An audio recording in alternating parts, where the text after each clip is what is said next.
Islam and greetings, nieces and nephews, brothers and sisters. Today's session will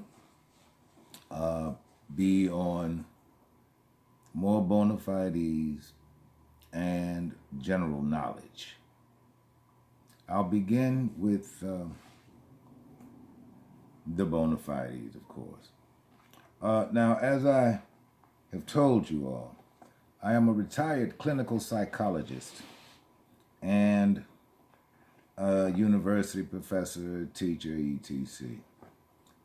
And of course, I did a partial video on Ritalin. And when I was a professor, of course, you have to publish. And this is the article that I wrote concerning Ritalin. And it's really an eye-opener. Of course, during my days in the field, I also wrote programs and actual courses. And this is one that I put together for teachers.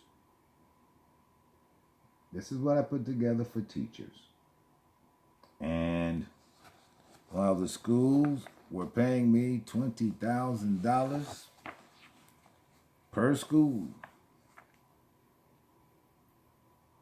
these programs became nearly invaluable. The teachers who executed them and executed them correctly, they got marvelous results. Here is a program that I wrote for crisis intervention. Because, of course, I worked in the inner city, and, of course, the children were traumatized by the activity going on in their environment. Moving on. I have already demonstrated to you my notice of foreign jurisdiction from the State Department. Before I got this card, I submitted this to the State Department. And my notation, I already have my authentication number. It is on record at the State Department. So I am not a U.S. citizen. Not by any means. I'm not a U.S. citizen. I am an American national. Just like many of you who do not claim U.S. citizenship. I'm going to explain to you why it is not good to be a U.S. citizen. The United States of America Corporation loves democracy. And I'll tell you why.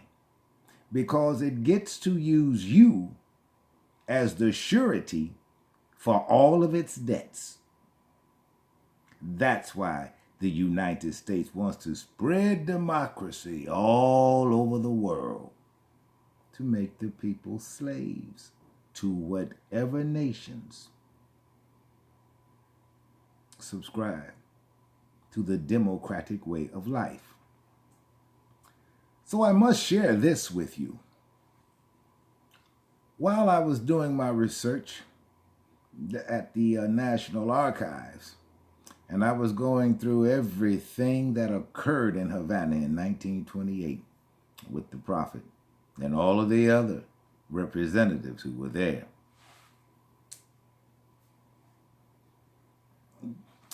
this is what I found in the National Archives. And I understand now why the American states have all gone democratic. Let me read this to you. This is from the National Archives. 10 cents a copy. Well, let me read this to you. This is how democracy, like a disease, is spread. Now, this document was on the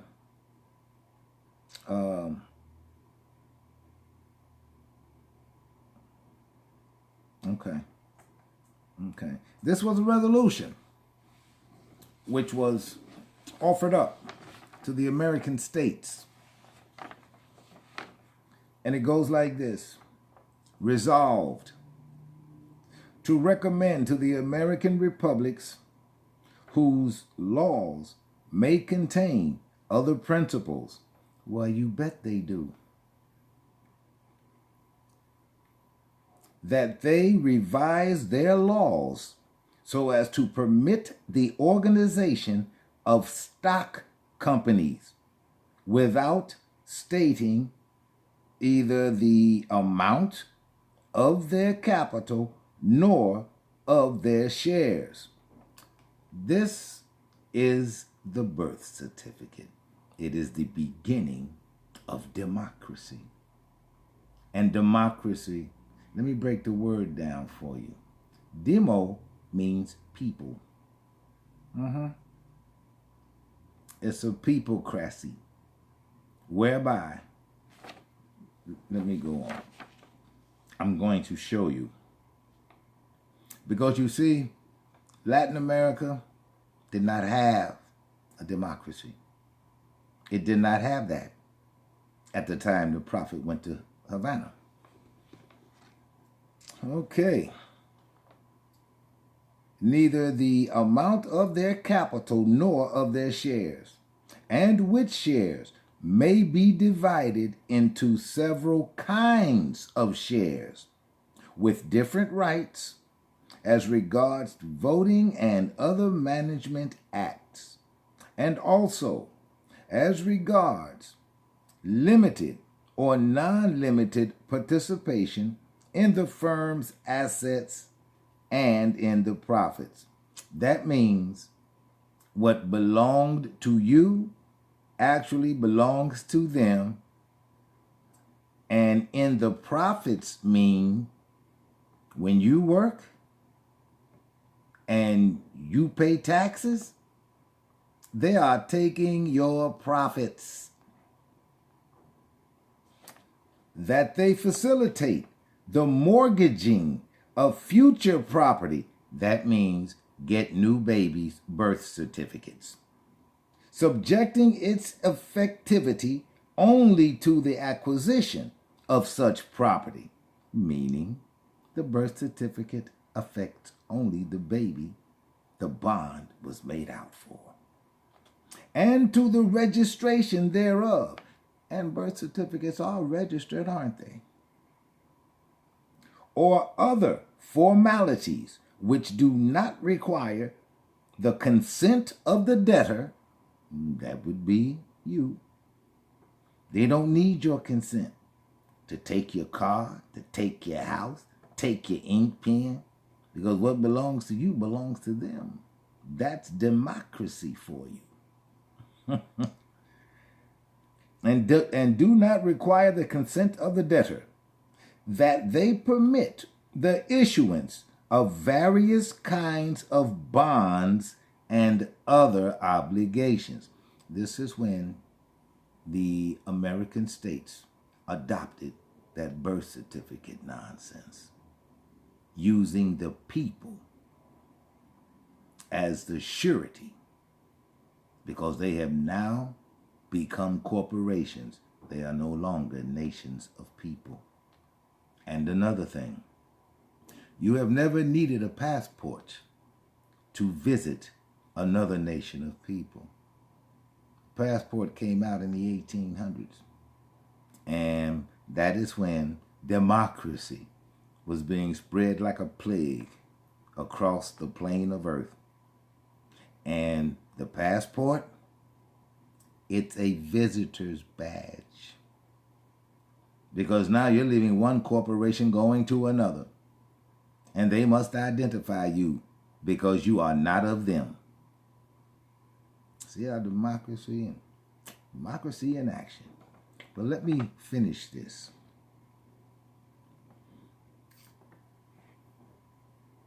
And other formalities which do not require the consent of the debtor, that they permit the issuance of various kinds of bonds and other obligations, with or without security. Ain't nothing but a birth certificate. With or without security. And creditors to participate in the management of the firm's business, meaning the country's business of screwing over its people. That's what that translates into. Let me read that again. With or without security and creditors to participate in the management of the firm's business. Now, because you're the creditor, what it's saying here is just what's going on in the United States, and it has rolled over into America. The creditor, which is you don't get to participate in the management of your own bond. You don't get to do that. You are a slave of democracy.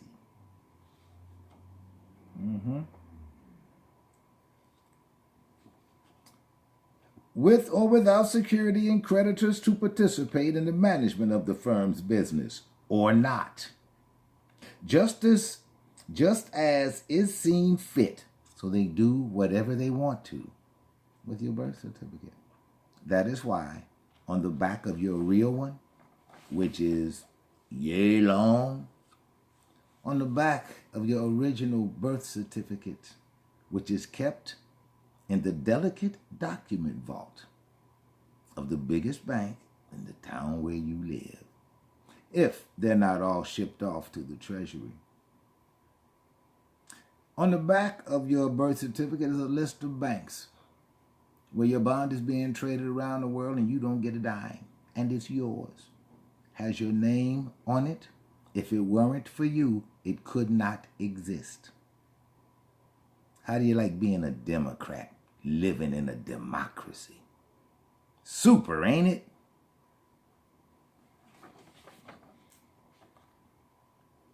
And so they do just as they see fit with your bond. And that they do not require that the mortgages which guarantee such bonds and obligations be limited definitely to a determined sum. That is why your birth certificate is unlimited finance for you. That is why. This came out of the archives. It was from one of those committees that the prophet went to at the conference. And the thing is, there are politicians who treat the Moorish Science Temple of America like the ugly girl you don't want to take to the dance, but you'll take her home.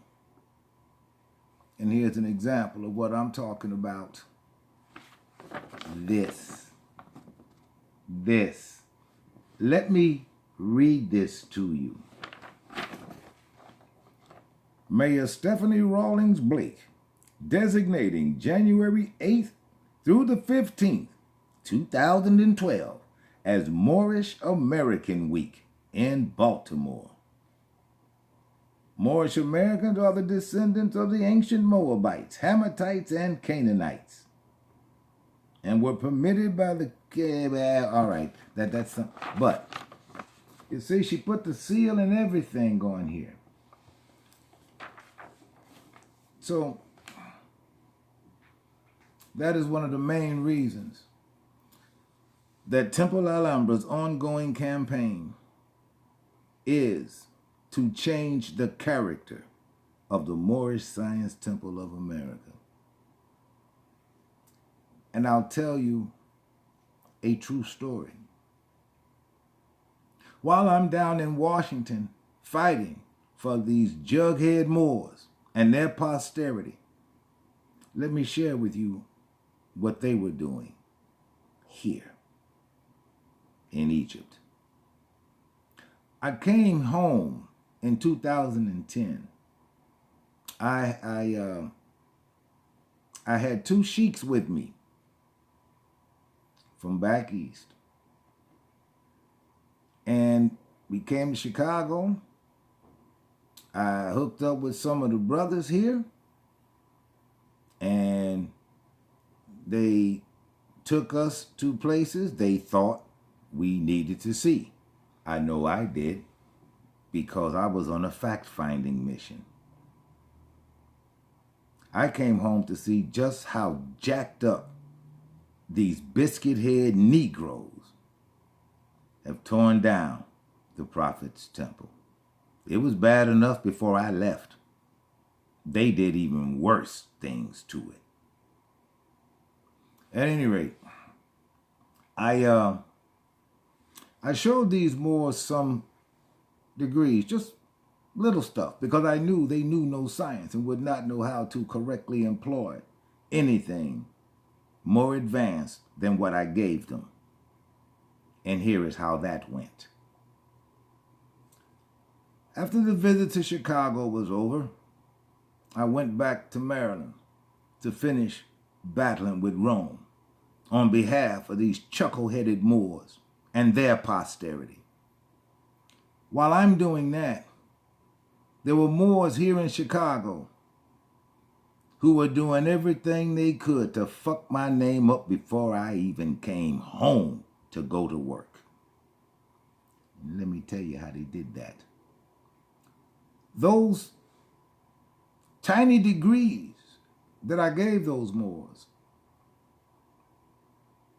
well, while I was at home in Maryland, I'm hearing all kinds of bogus and nonsensical stuff about what the Moors here in Chicago were doing with property. Fake deeds, warrants, just all kinds of stupid nonsense. And this is what happens when you don't study what you're doing before you execute. The mistake I made was thinking that these Moors had the brains to study what I had given them. At any rate, while they're fucking up my name here at home, I'm fighting generals and politicians in Washington, D.C. Now, when I got home in 2013, this Moor showed me something. All of those news items that the Moors were telling me about and sending me clips while I'm in Maryland, he showed me a news clip. And they, in the news clip, they just threw down lots and lots of these bogus-ass papers. And you know what, Moors? You know what, nephews? Every one of those bogus-ass documents had my name on them. I come here to teach these Moors, and they go out of their way to fuck my name up before I even come home.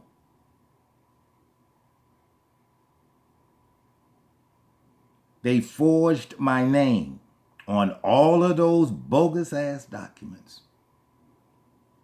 So I have no illusions about who I'm dealing with here. None. I have no illusions about that. Which is why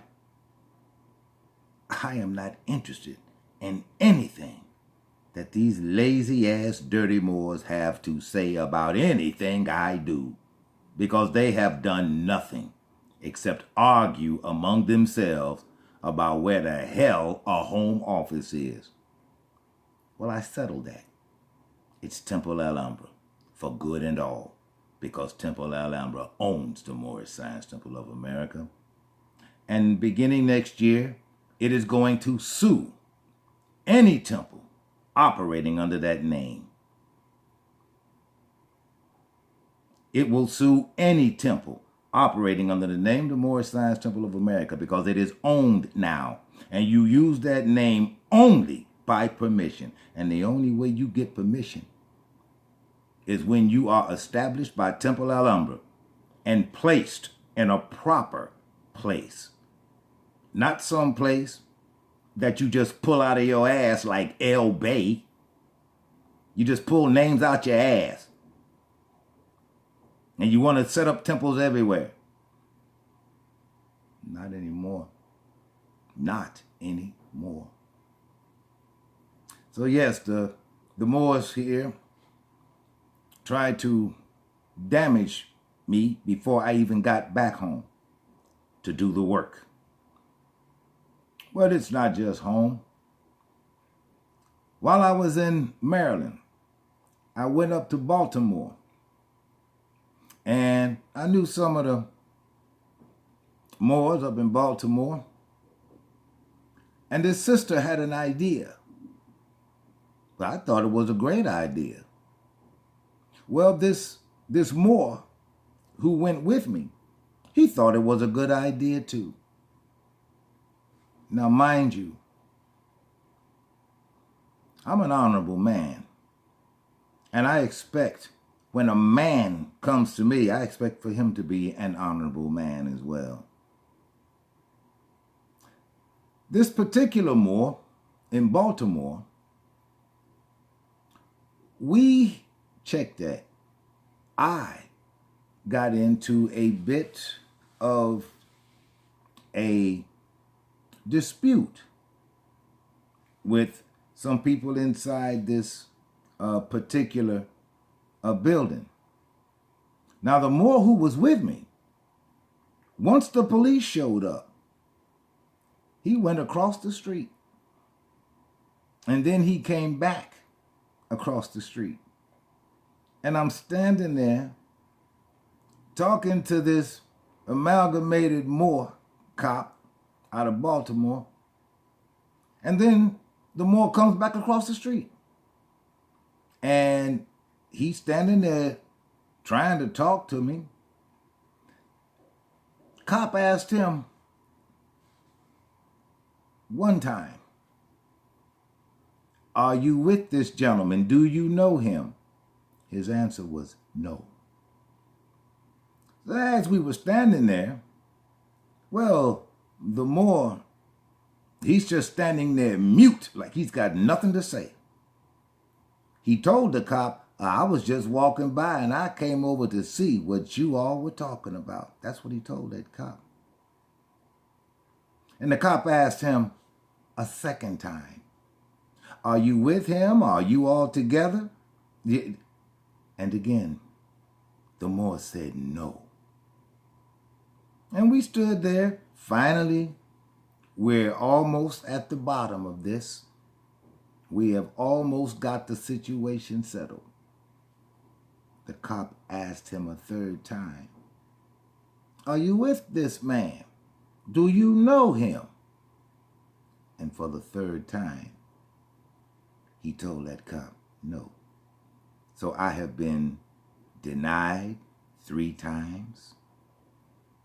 I have been lied on countless times. I've had my name forged for thieving ass Moors who don't know science and who basically don't know shit. Not even when somebody's trying to help their asses. Not even when somebody's trying to help their asses. They are so fucked up, but that's all they know, is to be fucked up. But Princeanaelbey does honor to the prophet. What he brought, what he stands for, that is why Princeanaelbey owns the Moorish Science Temple of America. And again, next year, the temple is going to start filing lawsuits against temples using the name of the Moorish Science Temple of America. especially when you comport your ass in a most mediocre way or worse than that, operating in your lower self all day, every day. You won't be able to do it under that name. Not come next year. I'm going to see to that. But going on.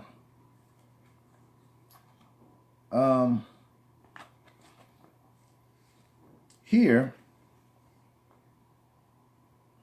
well, let me explain this to you. When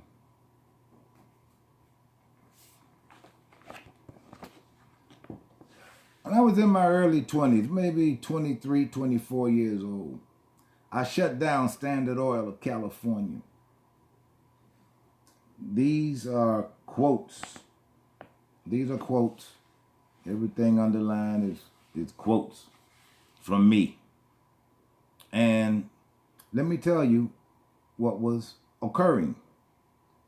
I lived in a town in California where Standard Oil had a refinery. He had a refinery. And alongside that refinery, right in that town, was the stagnant pool of petroleum garbage.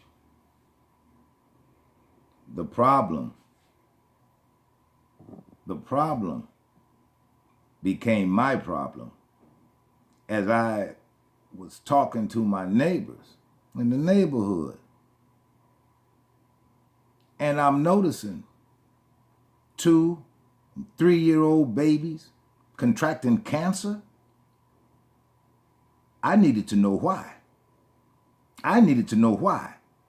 Because the babies in Oakland weren't contracting cancer.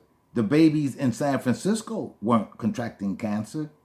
The babies of Berkeley weren't contracting cancer. So why here? Well, I found out.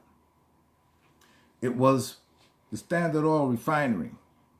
They call it Chevron out there in California. The Standard Oil refinery. So I was the coalition's representative for this community action organization because I had to get involved. You see, brothers and sisters, my resume spans from coast to coast. I've been out here working for a very long time. A very long time. I earned the seat I sit in. And so what we did was we called a meeting and we invited old Richard to come.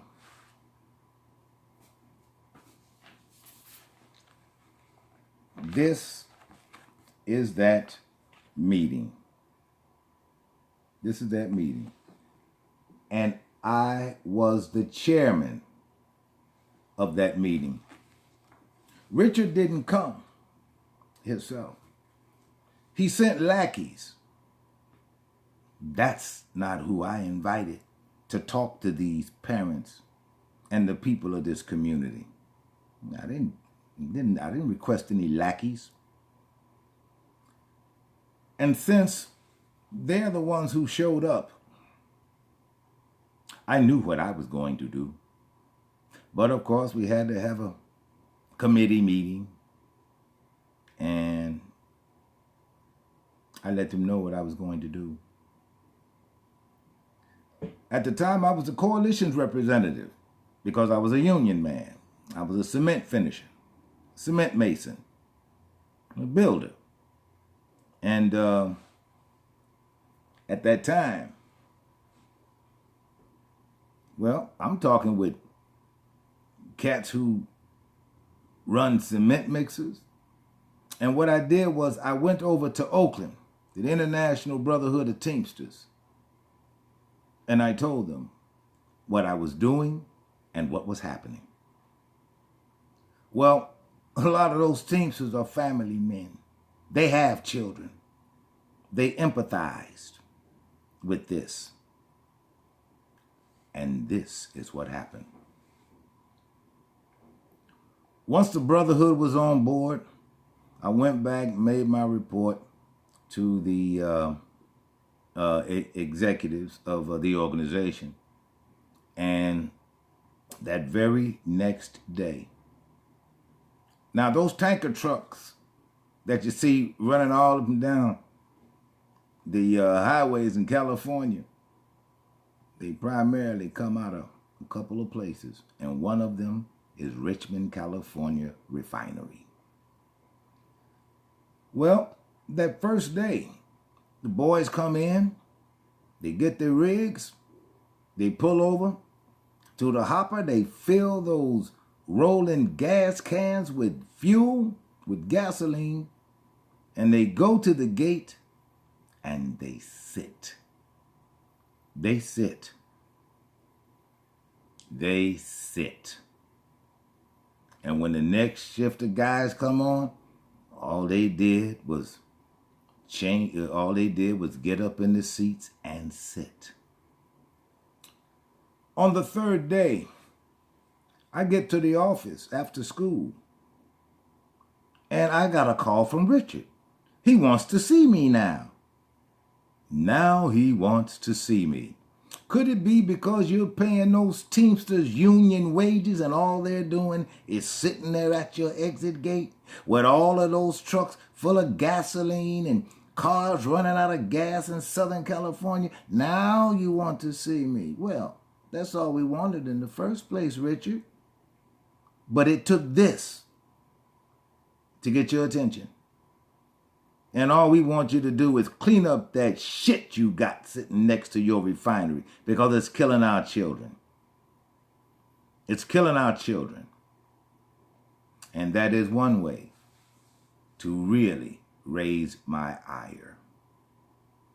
Doing something to a child. Doing something to a child. I did not know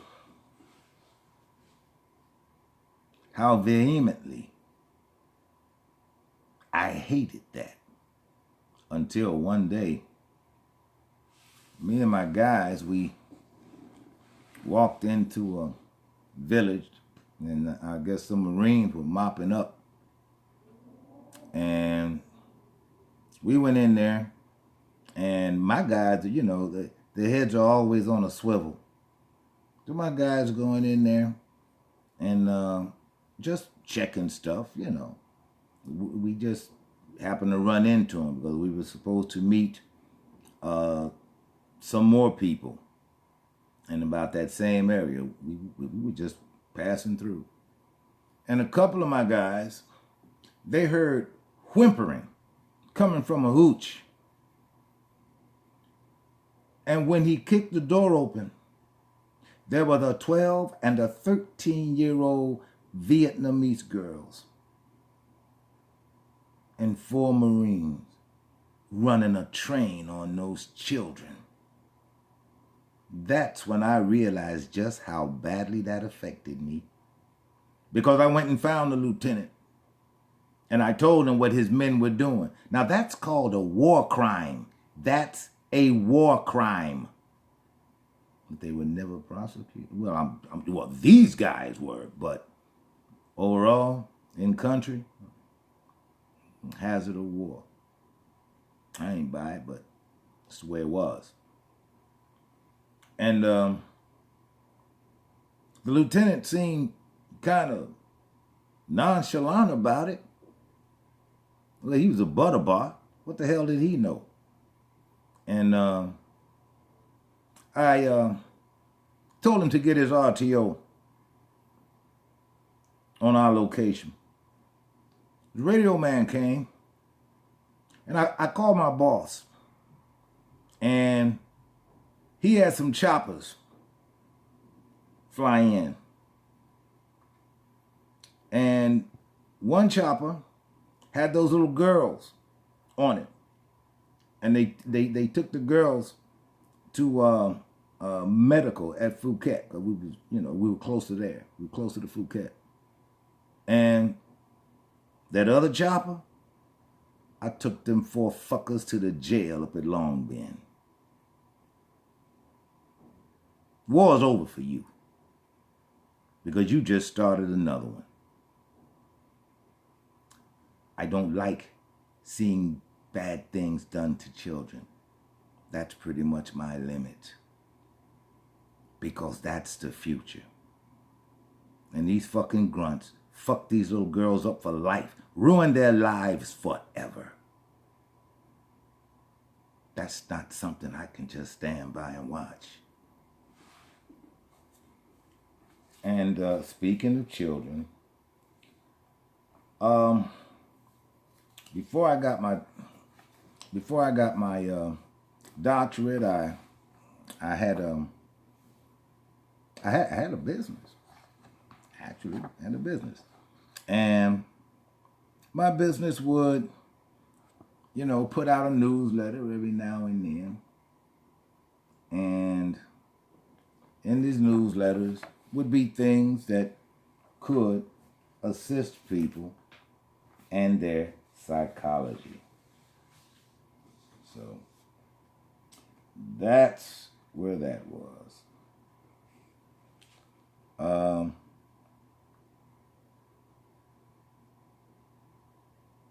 And while I was an itinerant psychologist in the Chicago public school system, I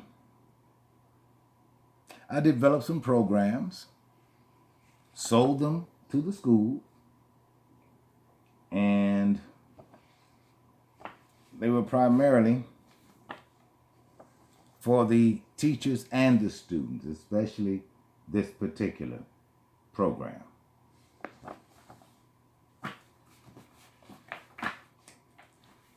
And so much for the Bonafides.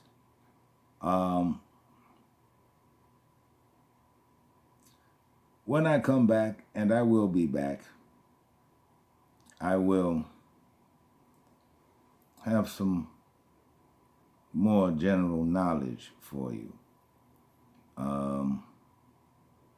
Because general knowledge sometimes turns into great knowledge to have. Don't forget to like, share, subscribe, and I bid you peace.